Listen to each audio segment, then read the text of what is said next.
Ассалому алейкум дӯстон, хуш омадем ба шабакаи мо. Дар навори имрӯза барои шумо тозатарин ва муҳимтарин хабарҳоро аз ҷаҳони ММО омода кардем. Ва пеш аз оғози навор дӯстон, ба шумо хотиррасон мекунем ки мо дар ВКонтакте канали худ Паҳлавон Тиҷик кушодем ва ҳамаи видеоҳои мо дар он ҷо ҳам баромада истоданд. Ва агар мабодо YouTube маҳкам шава, пас наворҳои мо дар ВКонтакте мебароянд. барои ҳамин хиди ҳозир ҳатман даромада дар он ҷо обуна шавед. Ссилкаи канали ВКонтакте Паҳлавон Тиҷик дар якум комментарий закрепид шуда. Акнун боша биён навори имрӯзаро оғоз мекунем. дӯстон, агар шумо аз кам будани риш ва рехтани мӯи сар танқисӣ кашен, пас мо ба шумо ширкати шифофарморо тавсия медиҳем. Дар ин ширкат ҳамчунин дороҳо барои хароб ва фарбешавӣ, барои хунукзадагӣ, равғани сиёҳдона ки ба ҳамаи дардҳо даво мебахшанд ва дигар дороҳои гиёҳӣ. Ва аз ҳама муҳим он аст ки дороҳои ин ширкат гиёҳӣ ва оригиналанд. хиди ҳозир ба номерҳои дар рӯи экран буда занг занен ва ҳатман аз номи канали Паҳлавон гап занен. ҳамин гуна шумо ҳам моро дастгирӣ мекунен ва ҳам дороҳои даркории худро дастрас мекунен. имрӯз маросими вазнкашӣ ва муҳорибаи рӯбарӯи Магомед Анкалаев ва Тиаго Сантос баргузор гардид. хотиррасон мекунем ки муҳорибаи онҳо имшаб дар турнири UFC Fight Night баргузор мегардад ва муҳорибаи асосии турнир хоҳад шуд.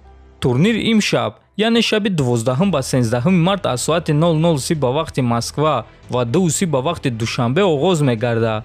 а муҳорибаҳои асосии турнир боша аз соати 3:00 ба вақти Москва ва 5:00 ба вақти Душанбе оғоз мегардад.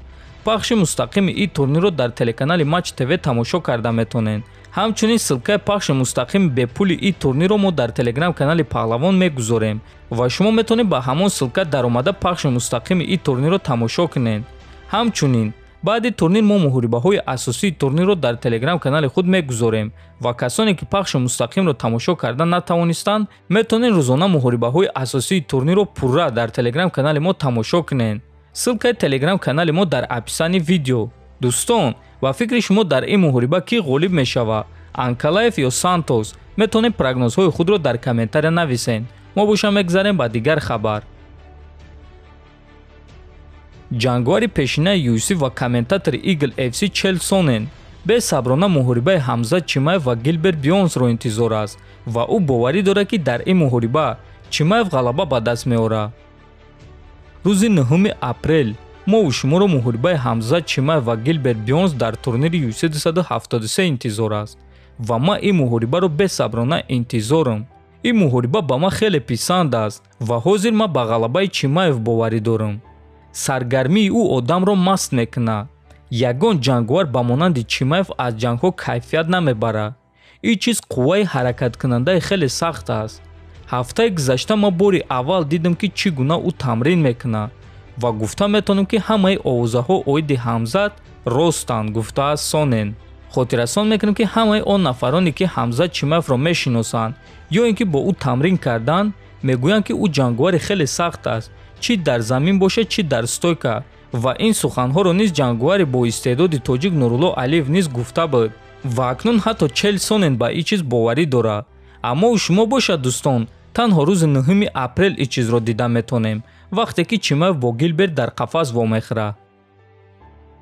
дӯстон, чӣ хеле ки аллакай ҳамамон медонем, шаби гузашта турнири Eagle FC 46 баргузор гардид ки дар муҳорибаи асосии турнир ду ҷангвари пешинаи UFC Кевин Ли ва Диего Санчес дар вазни нав 75 килограмм вохӯрданд ва ин муҳориба тамоми 3 раунд идома дод ва дар натиҷа Кевин Ли бо қарори ҳамаи доваро ғалаба ба даст овард. муҳорибаи пурраро метавонед дар телеграм канали Паҳлавон тамошо кунед. баъди муҳориба реаксияи соҳиби ташкилоти Eagle FC Ҳабиб Нурмагомедов ғайриоддӣ буд. ӯ ҷангвари шикастхӯрда, яъне Диего Санчезро таъриф кард. ман аз Диего Санчези 40 сола дар ҳайратам. ягон вақт таслим нашав. ташаккур легенда. барои оне ки ба Eagle Fighting Club пайваст шудӣ. ин чиз барои мо шараф аст, навиштааст Нурмагомедов. ва дӯстон, аз суханҳои Нурмагомедов фаҳмида мешавад ки баромади Кевин Ли ӯро ҳайрон накард. баръакс, баромади Санчес ба ӯ писанд омад. рости гап дӯстон, дар ҳақиқат Кевин Ли баромади на он қадар хуб нишон дод. тамошобинон аз ӯ дигар гуна баромад интизор буданд, аммо чизи шудагӣ шуд. хиди Кевин Ли гуфт ки дар оғози муҳориба аз зарбаи Санчес зонуи ӯ осеб гирифт ва аз ҳамин сабаб ӯ чунин баромад нишон дод. дӯстон, ин буд хабарҳои имрӯза. ҳатман фикр ақидотона нависен, дар канал обуна шавен, оиди канали мо дар ВКонтакте фаромӯш накунен. То боздид Хонободу Сарбаланд бошен.